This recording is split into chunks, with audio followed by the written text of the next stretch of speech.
我也希望我再多活几年。我自己感觉问题还不大，问题不大。我今年102岁了，因为我101岁满了，对，我也就是102岁的饭了。这个北京医院那是空间绝。您现在看到的这位正在躺在病床上接受《美国之音》采访的老人，名字叫做李瑞。采访的时间是2018年。李瑞按照中国的算法，这一年呢已经是102岁了啊，这是高寿啊。李瑞在接受《美国之音》采访的时候不无骄傲地说，当年《美国之音》采访的时候他曾经讲过2句话，叫做“毛病不改，饥饿成习”。这段话所有中国人听完之后都会会心一笑。美国之音包括我一些随便讲话的厉害文字。有一次这大概是新上台不久，这个我有个老朋友的女孩在一起闲聊，她就讲了一句什么话呢？她就现在网上就有这样的话：毛病不改，饥饿成习。这些全到美国去了，美国把它搞得我很麻烦这段话什么意思呢？所有中国人都明白那意思就是说，老毛当年搞的那一套错误的东西没有得到纠正，最后才有了习近平执政的这一局面。所谓的，这个毛病不改，饥饿成习，就是这个意思接受完这次采访之后不久，2019年的2月份李瑞呢就去世了，终年呢是102岁在李瑞去世之后他留下了一个1000万字的日记要说李瑞这个人是非常能写他的日记从上个世纪1935年代开始记载，一直记到了2018年，横跨是83年，整个数字呢差不多有1000万字，据说有整整40箱那么围绕着他的日记在中国和美国这2个国家一共打了3场诉讼，就是围绕着他的日记的归属发生了3起这个法律攻防战。这几起法律的攻防战应该说是非常蹊跷，也特别有意思首先呢，是谁来起诉呢？就是李瑞的继配夫人叫张世珍，在李瑞去世之后不久，他就把李瑞的女儿李兰江给告了。他就说李瑞的日记属于他，结果李瑞的女儿李兰江呢，擅自把这些日记都给带到美国去了，还给捐给了胡佛研究所，史丹佛大学的胡佛研究所。胡佛研究所大家都知道大名鼎鼎，2讲日记都存放在那儿很多中国近代的关键史料在那里头都有保存，比如说文革时期的很多那些内部文件共产党的内部文件呢，在那里都有。那么张玉珍就说了，他说这个日记属于他，是李瑞的遗产，应该归他继承。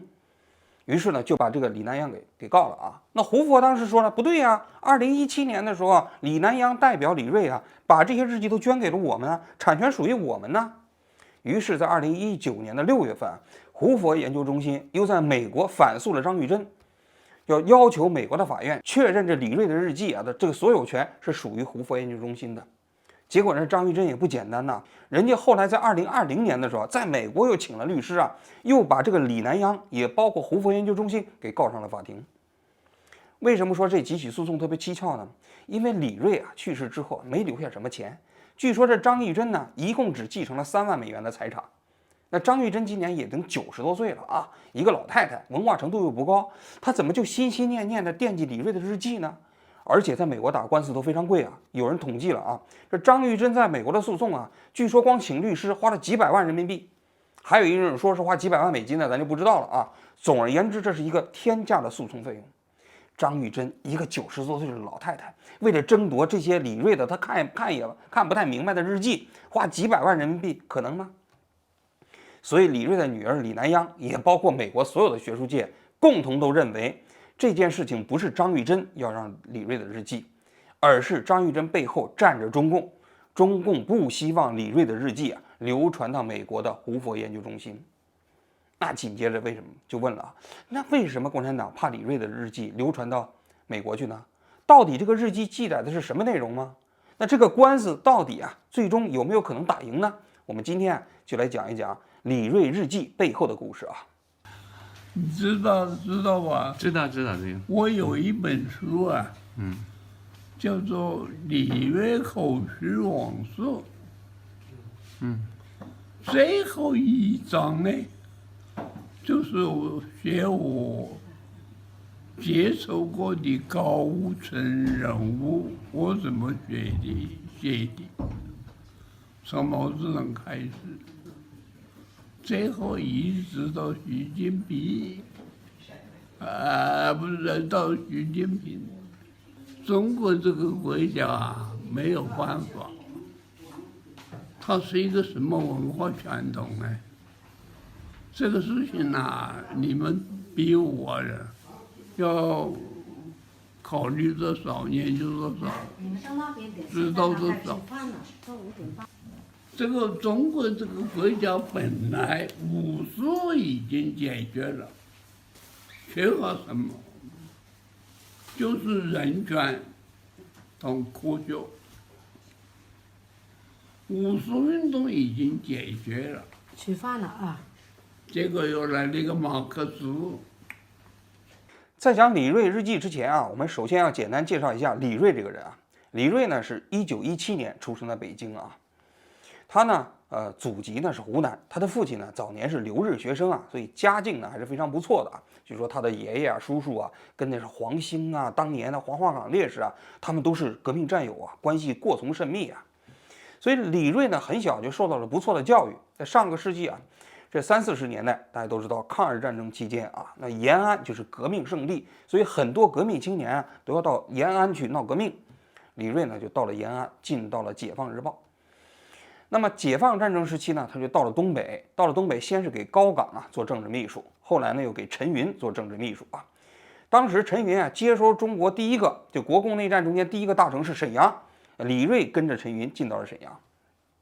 建国之后呢，李瑞跟着陈云呢就到了北京，他就去到了水电部。1958年的时候，毛泽东看上了李瑞，因为李瑞这个人呢比较喜欢写文章，是吧？笔杆子嘛。于是呢，他就被叫到了毛泽东身边啊，做毛泽东的政治秘书。毛泽东的政治秘书有好几个，也分大秘、小秘啊。这个康生是大秘书啊，然后还包括田家英啊，然后李瑞也跟着过去做毛泽东的这个秘书啊。那么据李瑞自己讲，他对毛泽东的认识啊，其实分为远观、中观、近观。在中间呢，我又所谓当过他的什么秘书。这个看油，我讲举个看油画一样。这个油画是要在适当的距离看的，远看、中看、近看，近看就一塌糊涂。我呢对毛泽东呢是曾经远看，抗战初期读他的书，认知就在中看在延安，晚年他让我当他的秘书，所以就搞得比较清楚对这个人。他早年呢。你比他那个话是早年的，与天斗其乐无穷，与地斗其乐，与人斗其乐无穷。他还有一句话我写进去了，在我的书里面，他的笔记上写的，我只对自己负责。延安当时等级森严呐，就是那个干部的特供体系啊，不分大灶、小灶、特灶吗？老毛当时就讲，他说他就是兜里有4个兜。那意思就是说，这个特权就是为他们设计的，他就应该这么享受这个特权。我调到《解放日报》去以后啊，1942年呢就开一个改版座谈会。毛泽东第一个发言，我听到，我告诉你们啊，我看书点2根洋蜡，我劝谢文部掉口袋。为什么叫他要点2根洋蜡呢？延安那个时候我们点的油灯啊，就是那个柴油灯，煤油灯都没有的，就在那个柴油灯。办公室都这样的，他们领导人毛泽东那套是他是点的，洋蜡是进口的，谢文部也是进口的，我们的衣服都是那个头布。十字布了，不是写文布了。吊口袋，写文布就是一个吊起口袋，我们那个口袋是钉在上面的。他这个意思就是呢，我们就是特殊性，你们怎么样？所以听到这话，我是很不舒服。后来在进关当了毛泽东秘书的时候，他对毛泽东有一个非常清晰的认识啊，这个对李瑞的整个人生观、价值观也有非常大的影响啊。那么1959年的时候，庐山会议，这李瑞呢就被彭德怀、周小舟他们一起被打成了反革命。这中间呢有一个背景啊，就是李瑞一直反对建三峡，因为这个建三峡大坝啊，实际上上个世纪50年代的时候，老毛最早就提出来的。老毛不是有首诗吗？就什么高峡出平湖，神女迎无恙嘛，当今世界苏，是吧？其实当时就有一个想法，就要在三峡这地方建水电站。那么论证在50年代就开始了，这个争论呢就非常多。李瑞呢就反对，李瑞这是反对这一派啊。所以庐山会议期间，他就跟彭德怀和周小舟一起被打成了反革命集团，于是呢就被下放到东北的北大荒去，到那个地方劳改，差点没饿死啊。后来田家英据说干预这件事情啊，给他寄东西啊，然后就给他叫回到了北京。原本打算呢是降职使用，结果李瑞的妻子范元贞就举报他，说他背后有反毛泽东的言论呢，这下可不得了了上纲上线了啊！所以这个降级使用也没戏了。于是呢，就把他充军发配到了江西去劳动改造。最后，毛泽东对我的态度，我告诉你们，那个通过那个决议稿，彭方漳州反党集团，及其追随者，你们第一开始就一句话：彭方漳州及其追随者。他就故意问。那个主持每次周恩来主持的那个决议案，就问周恩来：“这个决议谁是哪个喽？”周恩来就讲李瑞，又讲李瑞，你来了嘛？我不是瞧不起你呀，你不够格啊，因为我不是中央委员，但是我不够格，只能当追随者。你知道吧？这个决议案当时庐山会议的全大，我的二姐，我的姐姐是个老党员，听到了，他们的感就是什么呢？李瑞彻底完蛋了。那么文革期间呢，就把他抓回到北京，用那个专机抓回到北京投到了秦城监狱，一直关到了1975年。75年出来之后呢，又弄到江西继续劳改一直到11届三中全会之后，他的案子才算是平反，回到北京重新当水利部的副部长。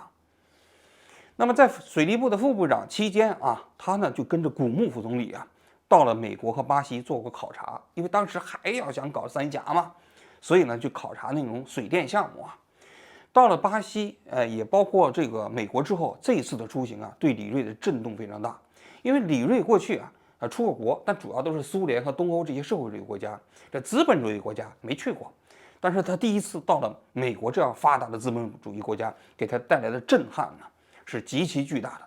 据他女儿李南央回忆说李瑞的人生观发生变化，开始对他这一辈子的革命事业进行反思，就是那一次的美国之行。我问过我父亲，我就说你从什么时候就比较大彻大悟了？是不是因为秦城蹲了监狱，或者是59年庐山会议把你开除了以后，然后你在文化大革命在秦城监狱里头待着，所以就想明白了？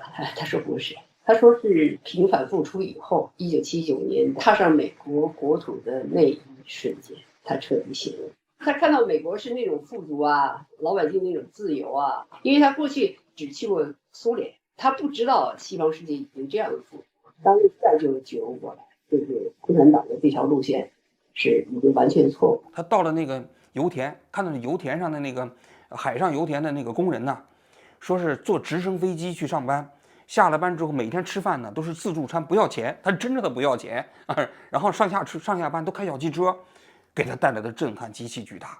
你想那是工人阶级是吧？就是大家就是那么好的条件，在中国你部长级你都未见能享受人家工人的条件而且他也发现了，进到美国超市之后他说美国的物质极大丰富就超市里头提供的那些商品琳琅满目，对一个计划经济搞了几十年的国家来说，那是不可想象的。然后呢，他去那拉斯维加斯还去看那个脱衣舞，这李锐他自己讲的，去看脱衣舞，人就问他你敢不敢去看脱衣舞啊？他说敢呢，没什么呀。结果那脱衣舞的人拖来拖去，就走到他旁边，他还都给记了下来啊。所以李锐回国之后呢，他的思想啊，实际上慢慢发生变化了啊。当然，他还是不遗余力的反辖三峡工程啊。后来呢，他就被陈云调到了宗主部，叫组建青年干部局。这个背景是什么呢？因为共产党经过了文革期间啊，大批的老干部恢复到领导岗位上，但是呢，这领导到70、80了，还在这个站在那个岗位上，那年轻人上不来怎么办呢？整个这个干部序列中间就断层了。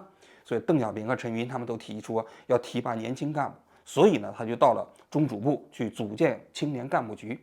很快呢，就当上了宗主部的常务副部长，又当选了中央委员。后来呢，就是在12大和13大的领导班的组建上，他这个李锐这个常务副部长啊，就发挥了非常大的作用啊。所以共产党的很多高级干部的任命啊，也包括那些内幕，他都非常清楚。你比如说李鹏当时当这个副部长的时候，他就讲了，说李鹏当副部长啊，那很多其他的副部长都反对啊。那后来那个也是后来水电的部的部长就极力要让李鹏继任他的位置。然后后来呢，那12届人大要召开的时候啊，就好像疯传李鹏啊要当选国务院副总理。李鹏当时心里直打鼓啊，半夜3更的时候就跑到了这个李锐他们家打听。李锐当时就说，他说你这是烈士后代，你怕什么？你就等着就行了啊。后来这个李鹏就当选了国务院副总理啊。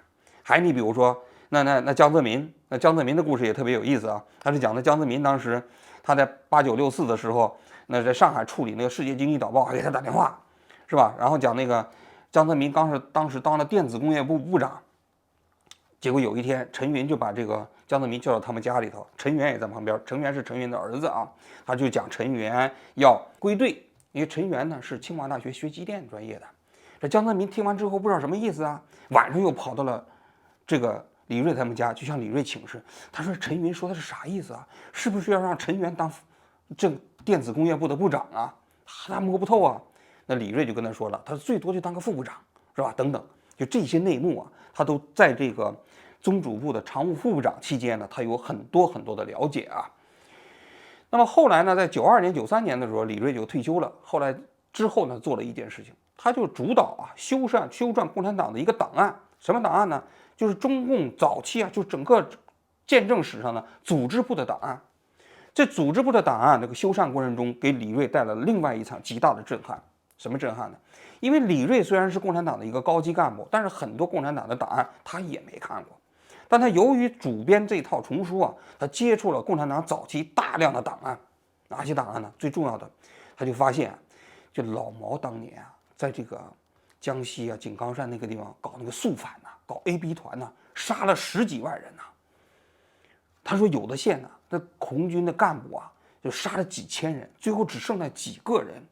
那为什么他会这么杀人呢？他说有一个背景，那是老毛这个人呐，他一辈子他就瞧不上知识分子。他这个人呐，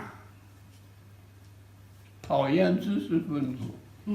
这个你们知道吧？对，太仇恨死。你们想办法找他出的第一篇文章，《中国社会和经济分析》。他的第一篇原文我看过。怎么讲呢？中国社会和经济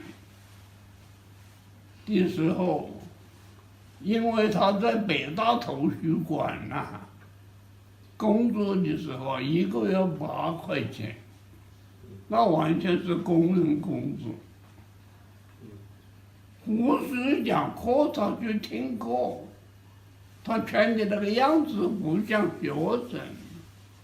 胡适直接问他是哪里来的，他就像图书馆的，他就问胡适的问题，胡适不回答，而且让他走。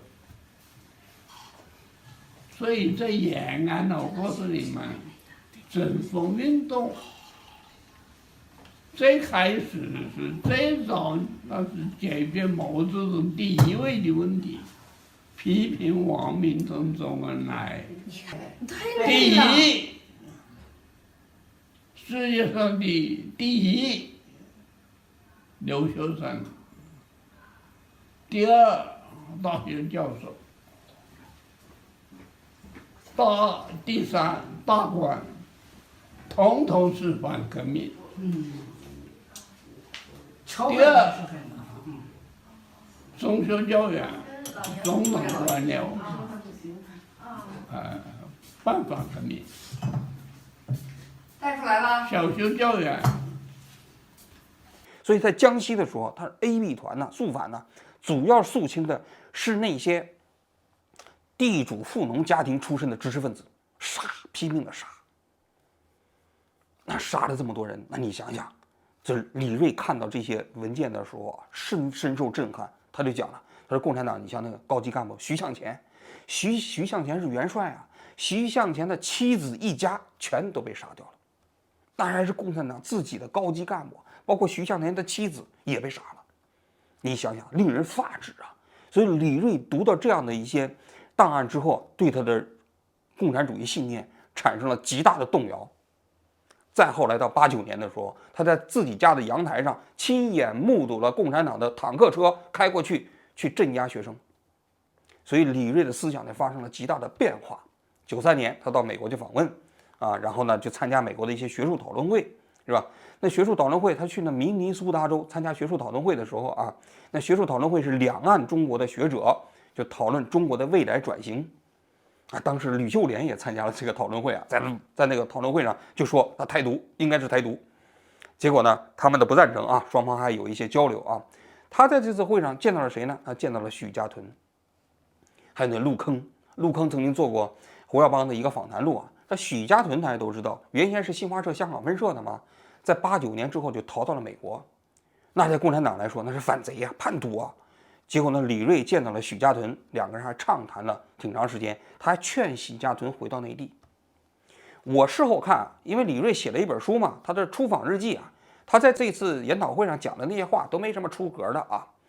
但是他回国之后，还是受到了组织部门的审查，反复询问他为什么要去见许家屯。这之后呢，就不允许他出国了。所以从93年之后，李锐就再也没有离开过中国。这之后呢，他就一直在中国啊，但他的思想越来越开明，越来越开放，不停的再开始通过自己的记忆啊，写一些文章啊，出一些书啊，成为了一个党内自由派的领袖级的人物啊。那么我们接下来讲一讲李锐日记啊。李锐日记呢，最早啊，他是1935年左右开始写的啊，中间断断续续啊，然后到了40年代以后，就相对来说比较详细的开始，没有间断的记录啊，一直记录到2018年他住院治疗之前，这中间横跨了是843年，整个的字数呢差不多有1000万呢。这李锐的日记啊，他因为是很多重要事件的当事人，所以呢，他基本上没有太多的感情色彩，就是记录了一些历史的详细记录。我跟周恩来比较熟，比较熟，可以随便一点，我就发牢骚，没吃饭嘛还，我说总理啊，我肚子饿了，你去他讲句什么话？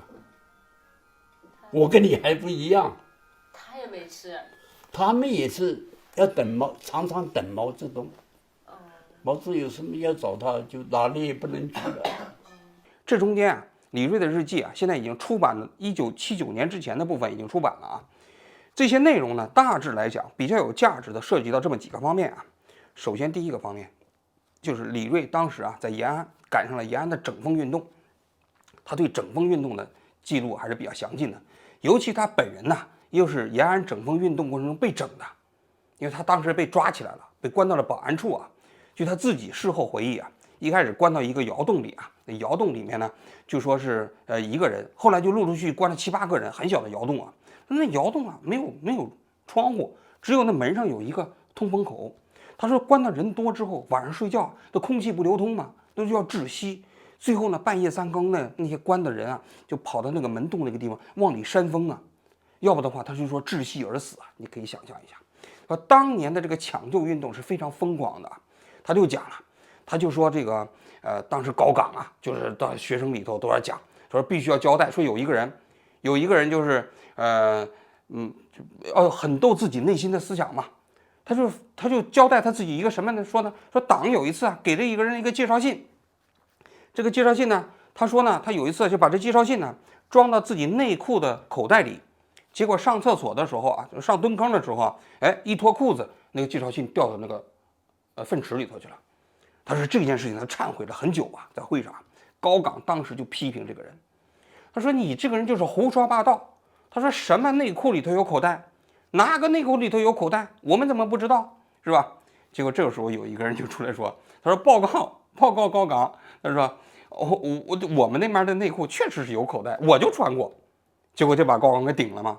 高岗一听就不高兴了，当天晚上那个人就被抓起来了。据说当时的可笑到什么程度啊？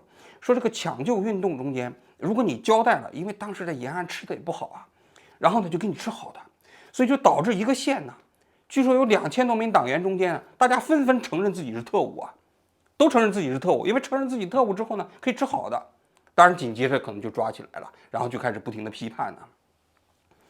李瑞说啊，他自己啊，当年在延安搞整风的时候，还曾经怀疑说这个搞整风肯定还是有特务的嘛，对不对？那么要不会怎么会搞那么声势浩大的整风运动呢？那王世卫啊什么都给抓起来，最后都活不见人，死不见尸的，是吧？后来他说他建国之后呢，他看到了一本日记，就国民党的中等特务啊，姓唐，这个人写的日记，在湖南这个地方被我方啊给查抄了。查抄了之后呢，他就到那儿去看这个手抄件，看完之后他才发现那个军统的特务就说，他说延安最近一段时间不太平，据说是在搞运动。但非常可惜的是，他们在延安没有一个内线。这李瑞才知道，实际上整个整风运动纯粹就是瞎闹。为什么瞎闹呢？就是老毛当时看王明这些人不顺眼，想通过整风运动整王明这些人。那么关于整风这一部分，他的日记里头就记载的是比较有价值的。第二大比较有价值的内容啊，就是贯穿于李瑞啊这前半生非常重要的一个内容，就是关于三峡的兴废问题。我们刚才也讲了，老毛50年代的时候啊，就想建三峡大坝，结果呢，第一轮论证的时候就没通过，李瑞这些人就反对啊。后来在改革开放之后呢，第二轮又论证一次啊，这一次支持三峡大坝的主要是李鹏，邓小平也支持。邓小平当时啊，在三峡为了移民，还准备成立一个三峡省，结果李瑞呢，他们这些人反对啊。双方唇枪舌剑啊，他就说赵紫阳其实也不是特别赞成啊。双方围绕着三峡的存废问题论证了很多年。那么李瑞是一个非常重要的当事人，他的日记里头有很多关于这方面的记载啊，这是第二个方面。第三个方面的内容呢，就是李瑞日记里头啊有很多关于党内啊这个高级干部之间的冲砸，还有那非常黑暗的内幕啊。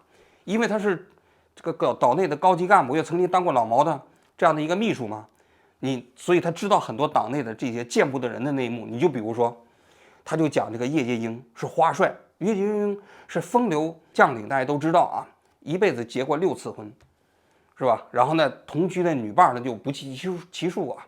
他就自己在日记里讲的，这个叶剑英的第6个夫人呢叫李刚，这李刚呢是1948年结婚的。那么1948年结婚之后，生了1儿1女之后啊，由于这个叶剑英天天跟那女护士跟其他人睡觉，李刚受不了了，于是在1955年的时候就听从了他哥哥李普的建议，最后就闹着跟叶剑英离婚，于是双方就离婚了。离婚之后，当然关系也并没断啊。后来这个李刚呢，还给这个叶剑英生了一个女儿。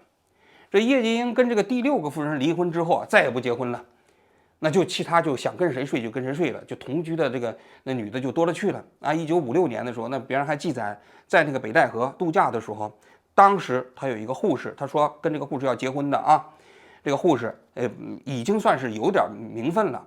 结果呢，这叶剑英跟其他的女护士睡觉，结果把这个女护士给气坏了，就在北戴河要跳海啊，结果就被那个警卫员给拉回来了。最后那个女的据说是得了精神病。那么1961年的时候啊，因为当年不是中苏关系恶化吗？结果很多这些老帅都疏散到全国各地了，这叶剑英就被疏散到了湖南。到了湖南呢，这叶剑英就给这邱会作写信，说啊，就是他这个生活没人照顾，让邱会作赶紧给他派女护士去照顾他啊。你看这叶剑英这是不得了啊，这个人呢，是吧？这个李刚后来啊，就是在叶剑英去世之后啊，就一直要求中央给他恢复他作为叶剑英夫人的待遇，因为中共都是这么规定的，你夫人等同于你原先这丈夫的待遇啊，那你不是他的原配夫人就不去享受不到这个待遇了。但是由于李刚跟叶剑英离婚了，所以呢他就享受不到这个待遇啊。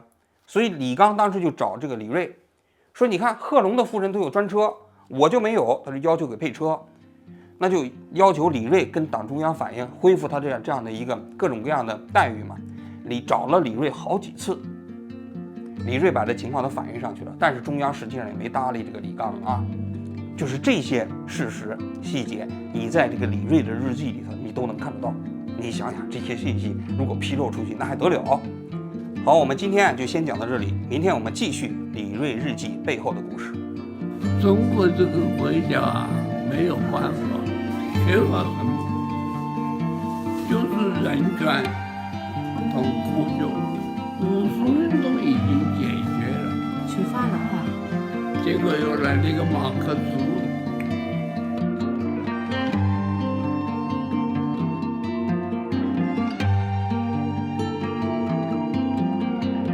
毛泽东第一个发言，我听到告诉你们啊，我开始变2根杨了，我劝谢文部挑口袋。他还有一句话我写进去了，在我的书里面，他的笔记上写的，我只对自己负责。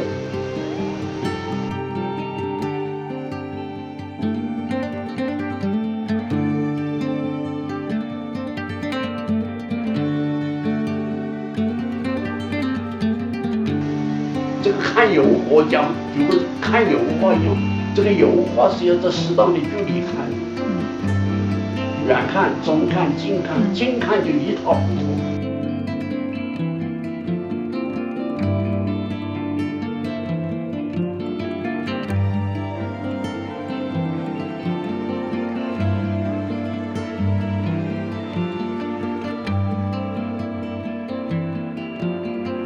确实是他的革命胜利了，建立了新中国，叫做新中国。但是他原来的许多讲的想法，建立自由民主什么什么都没有实